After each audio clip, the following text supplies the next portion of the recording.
Tumatakbo siya punta sa kanyang bahay at huhunumihan sa nangyayari na katulad rin na nararamdaman kung gaya ng ibang tao kapag nasa gitna ng isang kasawian na wala man lang isang tumulong kaya lumalabo ang pag-asa. Tumakbo siya na hindi pinapansin kung sa gitna pa ng daan ay may isang bangin. Crispin! Basilio! Wala na mga tao rito. Tara, hanapin na natin sa labas. Mga gwardiya civil. Hoy, bumalik ka dito. Ikaw ba ang ina ng mga magnanakaw? Magtapat ka kung ayaw mong barilin ka namin. Anong maganda ko? Wala akong alam kung may sinasabi ninyo. Asa na ang mga salapi na ibinigay ng iyong mga anak kagabi? Salapi? Anong salapi? Huwag ka nang magsinungaling, sabihin mo na lang kung nasa ng iyong mga anak. Ang malaki ay nakatakas. Saan mo tinago yung maliit? Mga Ginoo, hindi pa umuwi dito sa Crispin. Pumunta ako sa kumbento. Tama na! Mas mabuti pa ibigay mo lang sa amin ang salapi na ninakaw ng mga anak mo at tabihan ka na namin. Hindi magdanakaw mga anak ko. Kahit hindi sila makakakain at hindi nila iyon magagawa. Kilala ko ang mga anak ko. Ngayon man, sumama ka na lang sa amin sa kwartel. Huwag ko! Sandali! Huwag ko! Huwag ko! Sandali! Huwag ko! Sandali! Pwede ba?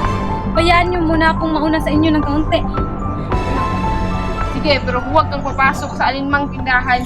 Ni huwag kang hinto. Lakad, bilis! Sino ang babae iyan? Di ba si Sisa yan? Yung ina ng mga bata magnanakaw?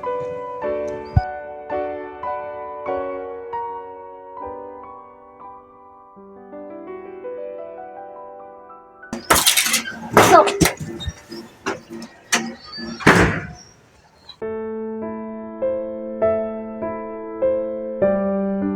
Dalawang oras na siya'y tumagal na parang baliw, nakatungko sa isang sulok. Tanghalian na nalaman ito ng Alperes at ang unang ginawa ay ang hindi paniwalaan ang sumbong ng kura. Sino yan? Siya si Sisa, ina ng mga batang magna. At sino ang nagpadakip niyan? Pinapadakip ng kura. Hay nako, napakawalang kwentang sumbong ng kula. Sigurado akong gawa-gawa lang niya. Kung gusto niya ng pera, sana pumunta sa sasyan ng baon niya. Sige, palabasin ang babae niya.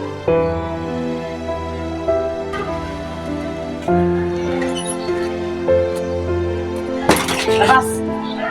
Labas sabi! Dahil dito ay ipinagtabuyan si Sisa sa kwartel nang halos ipagtulakan sapagkat ayaw kumilos. Nang siya ay mapagitna ng lansangan ay lumakad na pauwi sa kanyang bahay. At walang takip sa ulo, ang buhok ay gulo at ang tingin ay nakapako sa malayo.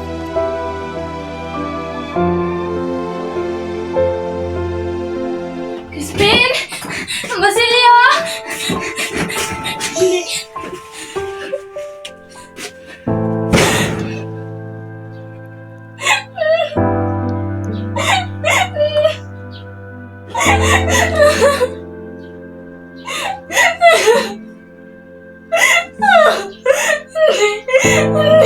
Hindi naman. Hindi.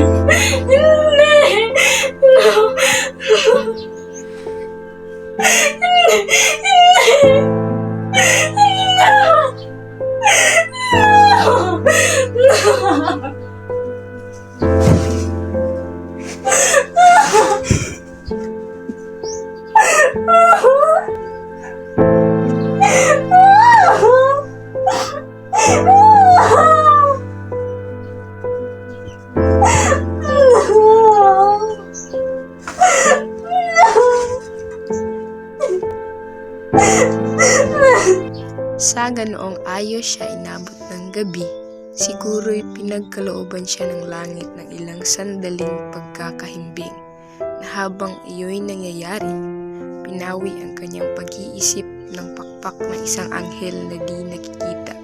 Sa pagsagi sa kanyang mamumutlang mukha, pag-iisip na pawang sakit na lamang ang taglay. Marahil ang ganoon karaming pagtitiis ay hindi makakayanan ng mahinang lakas ng tao at sa namagitan ang inang tadhana sa pamamagitan ng matamis na panlunas. na mawala ng alaala. Pero sa ano't anuman ang nangyari, ang katotohanan ay ang pangyayari ng kinabukasan ay nagpalibot-libot si Sisa na nakangiti, umaawit at kinakausap ang unang nilikha.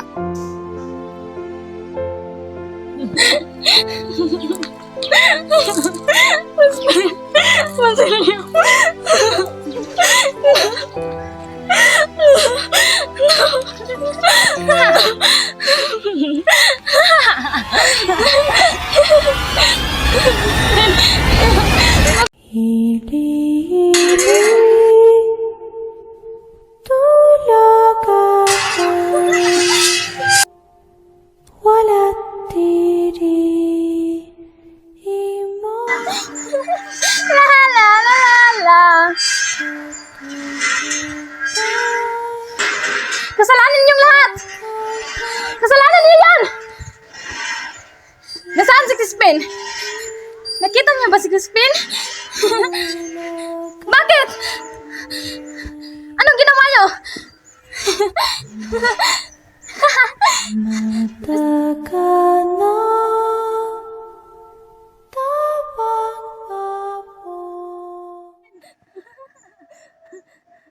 Ikaw. Kasalanan mo yan! Kung hindi dahil sa inyo, hindi mawawala si Crispin! Hindi mawawala yung mga anak ko! Kasalanan niya yan!